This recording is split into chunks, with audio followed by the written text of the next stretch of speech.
and speak now to Joelle Grogan. Thank you very much, Joelle, for your time today. She's head of research at UK in a Changing Europe. So, Joelle, critics say the evidence isn't there to show that Rwanda is a safe place to send asylum seekers to. So once this parliamentary process, this ping-ponging, if you like, between the House of Commons and the House of Lords is complete, and this becomes an act of Parliament, what likely legal challenges might there be? We'll certainly see a number of legal challenges coming to the courts. One point I think that should be emphasized from the beginning is the point that everyone is in agreement about, which is asylum seekers can be removed to a third country as long as it is safe for their claims to be processed there. Safety in this context means there's not going to be a chance that they will be returned to countries where they would face death or torture or irreparable harm. This is law for the ECHR, it's law here domestically in the UK. It was agreed by the Supreme Court and it was agreed by the government.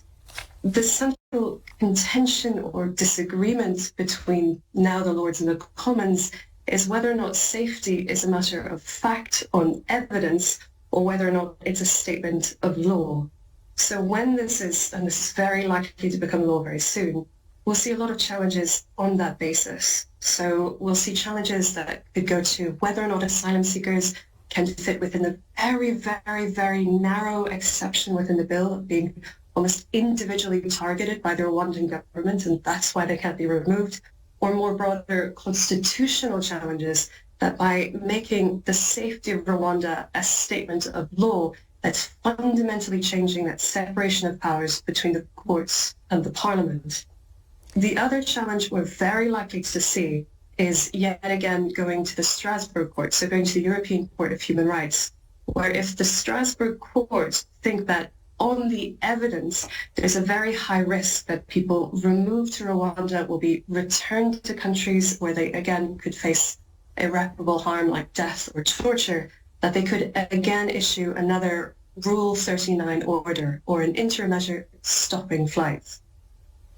Let's talk about timing then, Joelle, because Rishi Sunak, the Prime Minister here, has staked a lot of political capital on this issue, hasn't he? And he's talked about planes being in the air, taking people to Rwanda in the spring. So how long could these legal challenges take? A considerable time, perhaps? Very, very potentially. If there's imminent risk that a flight is about to take off, then it's very likely we could see a very immediate order from the European Court of Human Rights. These take place very, very quickly. But due to some clarifications from the court recently, the litigants, the asylum seekers and their lawyers would have to prove that there's an imminent risk of harm. So it's quite a high bar. This would then become a very difficult political situation for the government, because the Home Secretary would have to be asked whether or not to comply with an order of the European Court of Human Rights. Just by way of context, these are very rare for the UK. The UK has one of the strongest human rights records. And with the new law, there is discretion for the Home Secretary to disregard, to ignore an order. But that will be a very difficult legal and political decision for him to make. I'm afraid we're out of time, but thank you very much for your time, Joelle Grogan from UK in a Changing Europe.